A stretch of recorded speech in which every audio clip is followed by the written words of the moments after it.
the other contestants for stupidest movie title of all time can put their pencils down. We have a winner, Country Strong. Who came up with this title? The Hulk? Country Strong, a movie that makes you stupid just buying the ticket. Here money, give ticket. I mean, Jaws wasn't the greatest title, but it was better than Shark Eat. New rule, there's no sure way to prevent the next shooting spree, but let's start by not letting Starbucks sell a 31-ounce cup of coffee. That's the equivalent of 31 espressos. If you can't get going in the morning without this, check for your reflection in a mirror. You might need to graduate to smoking crack. Maybe Starbucks should stick to what it does best, providing a place for losers with laptops to pretend they're writing a screenplay.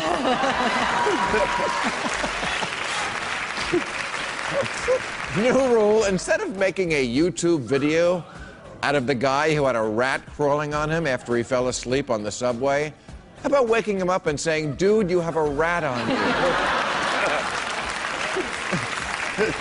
I'm sure he doesn't want it there. He's not the homeless version of Steve Irwin. And if common decency isn't enough, think how bad you're going to feel when it turns out this man has a golden radio voice. New rule, leave stupid enough alone. The lives of millions were rocked last week when people learned that their astrological charts were invalidated by a Minneapolis astronomer named Paul Kunkel, or as I like to call him, the Zodiac Killer.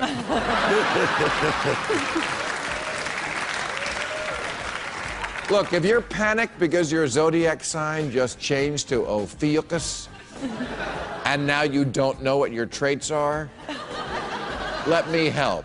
You're a gullible dumbass.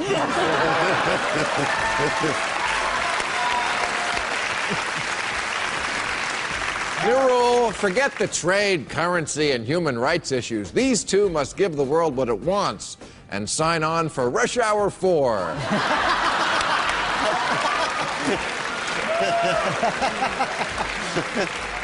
And finally, new rule. The problem isn't that there's too little civility in government. It's that there's too much. President Obama's State of the Union speech is next week, and as you've probably heard, members of Congress have agreed, in response to the tragedy in Arizona, to break with the tradition of Republicans on one side of the room and Democrats on the other. Instead, they're all going to sit together. Conservative next to liberal, gay next to straight, nerd next to jock. Oh, wait, that was an episode of Glee.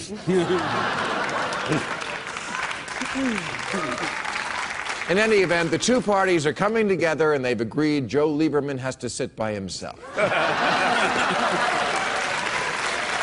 Now, I must say, America is such a mystery to me. A lunatic uses a Glock to shoot 19 people, and our answer is, don't try to control guns or nuts, just be more polite. Now, I'm just a hockey mom, but it seems to me when a madman kills people, the problem isn't the First Amendment, it's the Second. In his big speech, President Obama said we should do everything we can to make sure this country lives up to our children's expectations.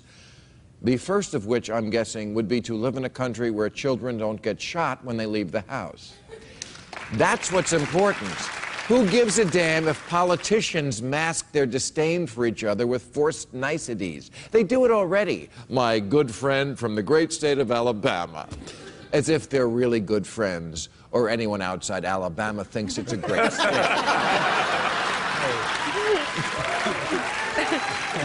Oh, it's a love fest these days. Conservatives couldn't stop praising Obama's speech. Of course, because it let them off the hook. The party of assault weapons didn't get blamed for the assault, just like the party of oil didn't get blamed for the oil spill in the Gulf of Mexico. Like the party of deregulation skated on tanking the economy. Again and again, Obama is given the opportunity to lay some richly deserved blame at the feet of the Republicans, and again, he just can't do it because he wants them to like him so badly. Conservatives, stop worrying. He can't be a Kenyan. He's a golden retriever. He's done everything he possibly could to appease you, short of using bleach.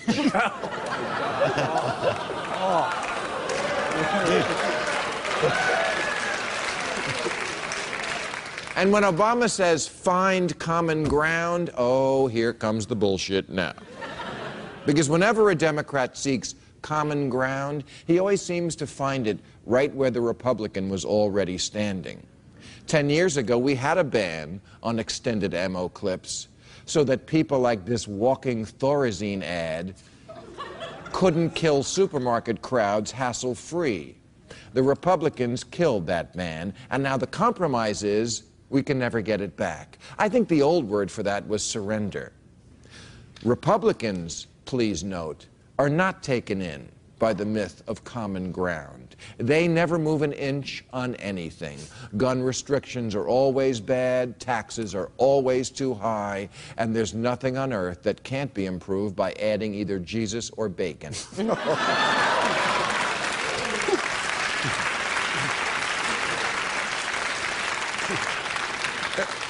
Sarah Palin knows fewer words than Coco the gorilla.